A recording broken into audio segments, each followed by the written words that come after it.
দেখতেছো গাইস, এই গাছটা আজকে পাট পাট কইরা অনেকটা গুড়ার মধ্যে দেখো অনেকটা গাছের গুড়া। তো ওইটারে আজকে টপের থেকে বার কইরা মাটি আবার চেঞ্জ করুন, কখন চেঞ্জ করে লাগামো ওইটারে।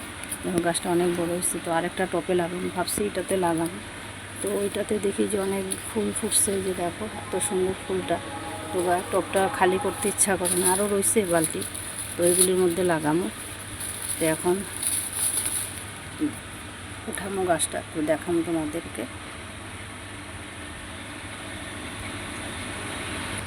দেখো গাছের কিছু শিকড় বাড়িয়ে গেছে, এটা আসলে নিচে আমি কোনো এই ফাঁকগুলি দিয়ে কোনো একটা ইট বা পাথরটা তো দিই নেই, যার জন্য এরকম হয়েছে গাছটা। তো এখন এটারে ডাটা খুলুম। এখন দেখো এই যে পাতাগুলি সব ছেটায় দিতেছি, এই যে উঠাই নিছি এটা টপের থেকে উঠাই নিছি। এখন এটার মধ্যে একটা লাগাম ছোটো যে, আর এটি পরিষ্কার করে নিতেছি, না পরিষ্কার করলে তো হইব না।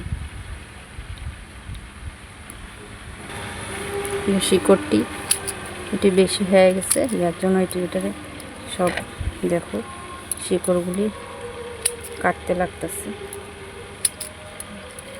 শিকড়টি বাড়নে তোমার গাছটা তোমার বাড়তে পারে না, কিছু কমাই দিলে গাছটারে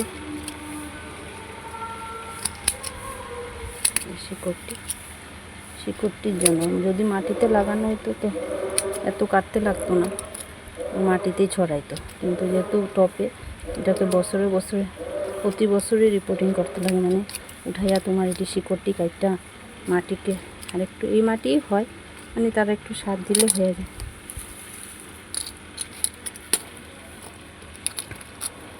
প্রচুর শিকড় হয়েছে, দেখো প্রচুর শিকড় হয়েছে, সবটি কাটটা ফালাম। এখন ফালাইয়া পাট করে এটাতে বসাম।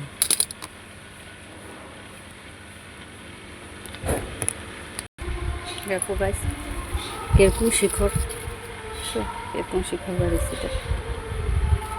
এই যে একটা গাছের থেকে ধরো তিনটা করছে, এই যে দুইটা, এই একটা তিনটাতে লাগাইছি, তিনটা গাছ করলাম। তো ঠিক আছে, এখন রাখছি। এরকম লাগছে দেখা কমেন্টে জানাবা।